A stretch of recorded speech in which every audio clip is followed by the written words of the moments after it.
What's up preppers? We're back with another video, and this time we're making some prepping supplies, and it's hardtack, which is a survival food. It's not just a survival food, it's the original survival food, been around since 1801.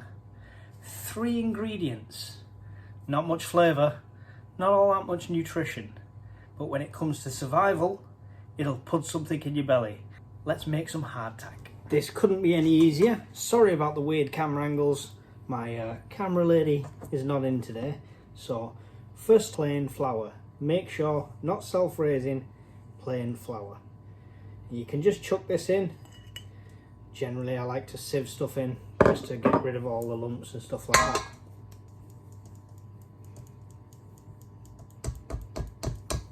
that. There we go.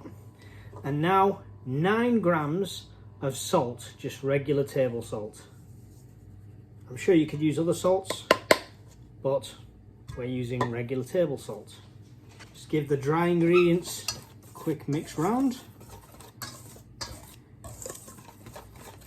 And now we're going to add the water. We're going to do this as a gradual process until it's 175 millilitres of water, and we're just going to do this as a gradual process so it mixes evenly. And by the time you're finished, you should end up with a dough that's not too sticky to touch. Eventually the whisk will become useless and we're going to go on to just a spatula or a spoon. I don't have a spoon handy, but this will do. Keep adding that 175 millilitres of water till it's at the consistency. That's where it's at the moment. So it's still breaking apart quite a bit. So we want to keep it going, keep working it round. And I think we're about there. That's the kind of consistency. Now that is a little bit sticky.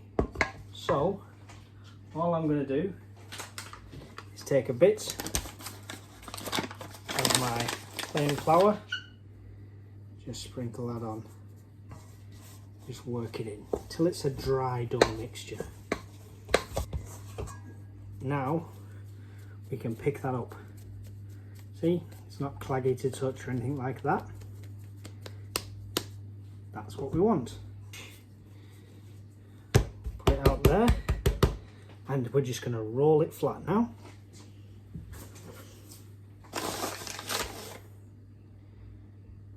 Get on there so it doesn't stick to the roller.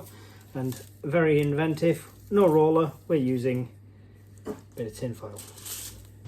So we've rolled it out, we can see the thickness there. And all we're going to do is we're going to cut squares out of that. I'll do about 2 inches by 2 inch squares. That's probably 1.5 inches, but there you go, just guessing.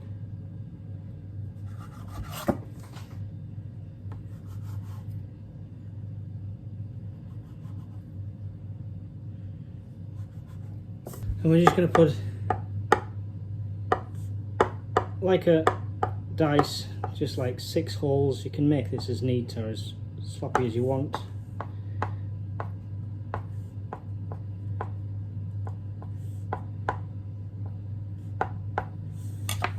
And that's pretty much it.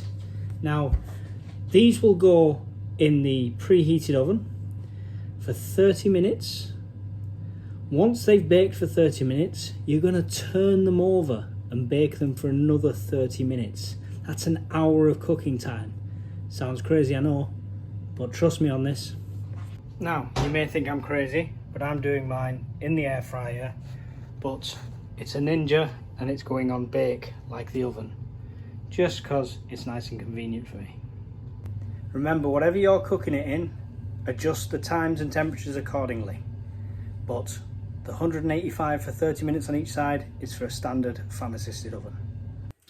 So in the air fryer, it only took about 15 minutes each side and they've come out perfectly.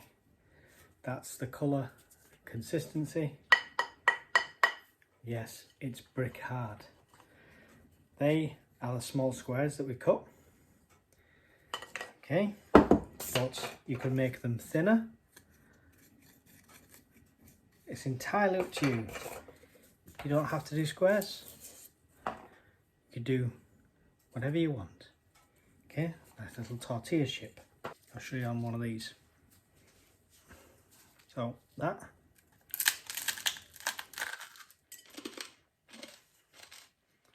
It's crunchy. You could eat it like that.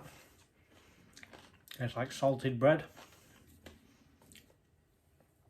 But the idea behind them is you put them in the food you're cooking. So like you would croutons with soup. They could soak into a stew, anything like that, just to fill it out more. If you've got like powdered cup soups, then something like this into it, soak some of that up, more filling for you. Now these, the biggest threat to these is moisture and insects, bugs. Other than that, these will last a very long time, just as is. Soldiers in the Civil War would literally wrap them in a piece of cloth in the knapsack and that would be it.